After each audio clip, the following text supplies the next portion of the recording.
Dekada 80 nung ninakaw ang sagradong panel sa simbahan ng Bolhoon sa Cebu. Sa linggong ito, ang Bolhoon panels sa wakas maibabalik na sa dapat nitong kalagyan.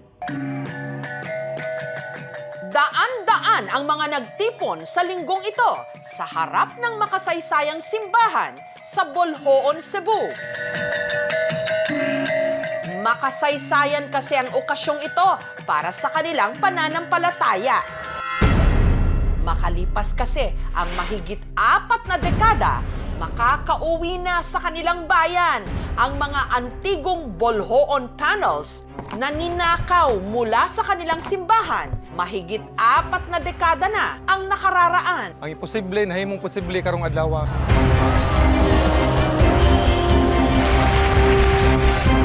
Ang tinatayang 400 taon ng Archdiocesan Shrine of Patrocinio de Maria Santissima o Bolhoon Church, hindi lang sentro ng pananampalataya ng mga Bolhoanon.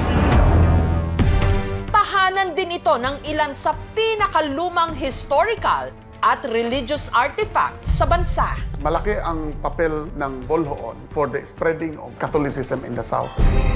Meron sila ritong pulpit o ambo kung saan tumatayo noon ang mga pare o praile para sa kanilang mga sermon sa misa. That was designed because there was no microphones during the time. Meron siyang tinawag na tonabos in Spanish, that is the sounding board that would amplify the voice of the priests. Pinalamutian ito ng 6 na wood panels na may imahe ng mga santo na pinaniniwalaang daan-daang taon na rin ang tanda. Yung mga panels ng pulpito, they're considered sacred kasi they are part of the iconographic program of the church as tools for evangelization. Ang purpose kasi ng mga iconography sa simbahan, para ang mga parokyano can learn sa buhay ng mga santos. Wala pang TV at that time. This would have been the best tools for teaching. Pero noong dekada 80, nagulantang na lang ang mga parokyano nung nabalitaang ninakawan ang kanilang simbahan. At kabilang sa mga tinangay ng mga kawatan, ang 5 sa 6 na antigong wood panels ng pulpito. Pag simba na mo linggo, diyan kami mag-aupo doon sa ilalim ng pulpito. Nakita namin na yung wala na dingding. Bakante na, naggubot ang tibok buloon. Puno ang simbahan, nangita kung kinsa ang nagkuha.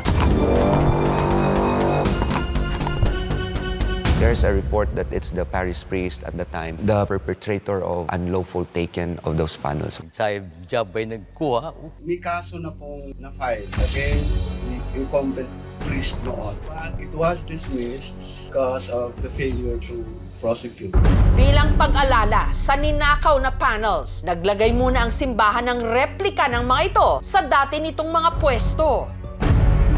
Habang ang tanging panel na naiwan sa kanila na may nakaukit na imahe ni Saint Leo the Great, i-display sa kanilang museum. Hanggang taong 2023, nabalitaan na lang daw ng volunteer ng simbahan na si Orlan na may 4 na antigong wood panels na nasa pangangalaga ng isang pribadong antique collector. Ang wood panels na may nakaukit na mga imahen ni Saint Augustine of Hippo, hawig daw sa mga wood panel na ninakaw sa kanilang simbahan. Nag-report dayon ko ni Father Brian Brigoli. And we started the investigation. And that's where we find out that it's actually the Bolhoon panels that was lost in the 1980s. Agad naman daw silang nakipag-ugnayan sa may hawak ng mga ito. I reported to Dr. Jobers Bersales. He emailed, then he replied na he's willing to return the pulpit panels to the town of Bolhoon. Hanggang nitong February 2024, nalaman na lang nila na ang wood panels na sinusubukan nilang maibalik sa Bolhoon kabilang sa isang koleksyon na in-exhibit sa National Museum. Ito yung nawawala. Ito pa talaga yun. Ang exhibit na yon, inulan tuloy ng batikos. Ibalik niyo yan sa Bolhoon. These panels are stolen.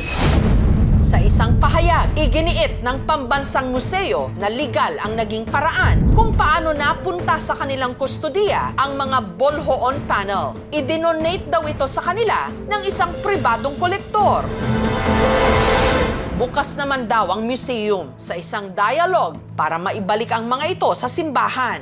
In the meantime, in order to prioritize the welfare of these panels, we will continue to pursue preventive conservation measures necessary to prepare them for the public display in due course. This demonstrates our steadfast dedication to fostering understanding, appreciation, and access to our rich cultural heritage for all Filipinos.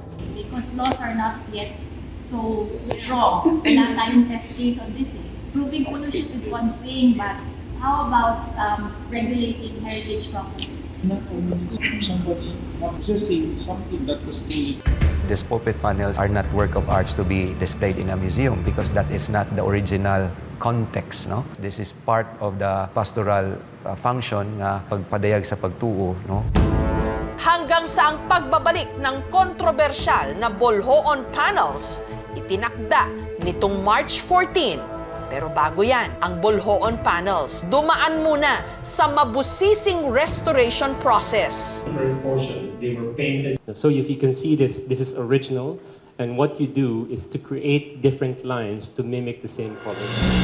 At nitong March 12, ang 4 na panels ibinahe na patungong Cebu. Kinabukasan, opisyal itong itinurn over sa local government unit ng Bolhoon. Sa isang press conference, ang Bolhoon panels na nakasilid sa 2 selyadong crates, ipinasilip sa publiko.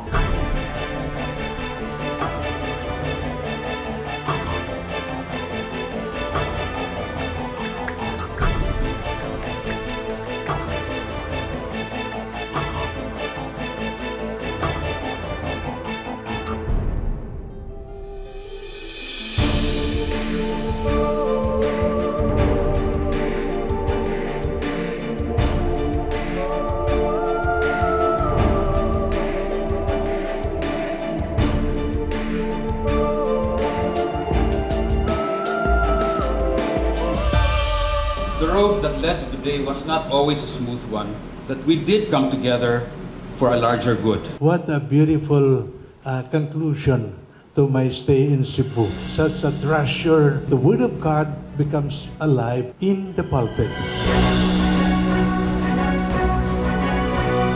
Gabi, bago ang homecoming ng Bolhoon panels, puspusan ang naging paghahanda ng mga residente. Ang utility van na paglalagyan ng 2 crate, nilagyan nila ng lubid. Para di magalaw, biyahe. Alas 5 pa lang ng umaga, nitong March 14, ibinahe na pabulhoon ang mga panel.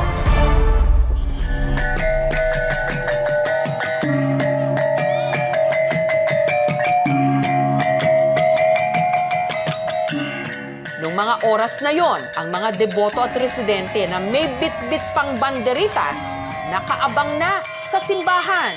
Dahil kaayaw mitanan. Pagpasok pa lang ng convoy sa gate ng simbahan, hindi na magkamayaw ang lahat.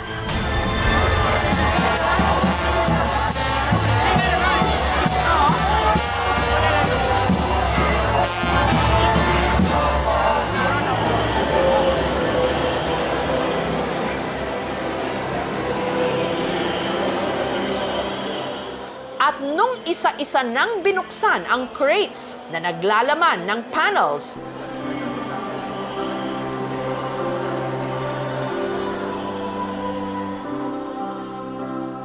ang mga Bolhoanon naging emosyonal.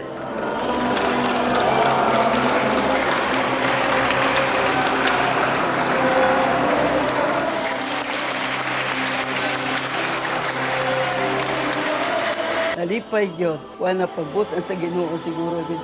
Merong ninakaw sa simbahan at isinol. It's highly significant. It's not just for Cebu, it's for the rest of the Philippines. Nakasantay term nga pakighiuli, no, reconciliation, and it's all packed to that. He is being sent to its original and contextual place. Ang karpinterong si Tatay Mando ang naatasang magkabit ng mga panel sa orihinal na pwesto ng mga ito sa pulpito. Siguro dyan ako na pagpaligon, pagtao diha, para kung dunay mag-interes nga makuha na, maglisod na sila pagkuha.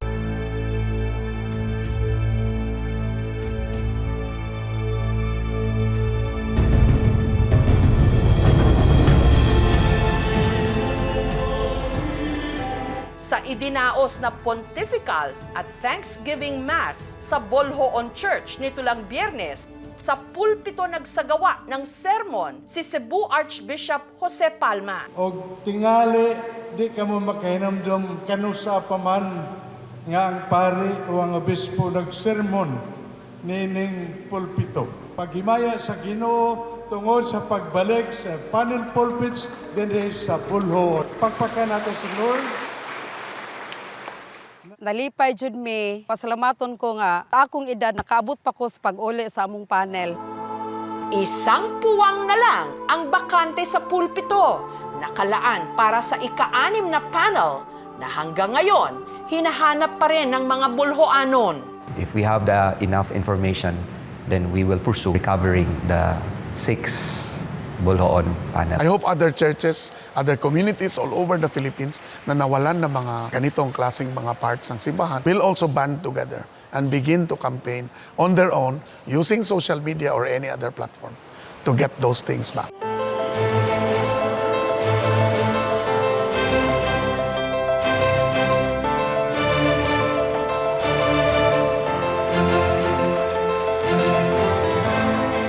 Para sa mga taga-Bolhoon, isang milagrong maituturing ang pagbabalik ng 4 na panels at patuloy nilang inaasahan ang isang himala na sana maibalik din ang isa pang nawawalang panel dahil ang mga ito'y yaman ng kanilang bayan at simbolo ng kanilang malalim na pananampalataya.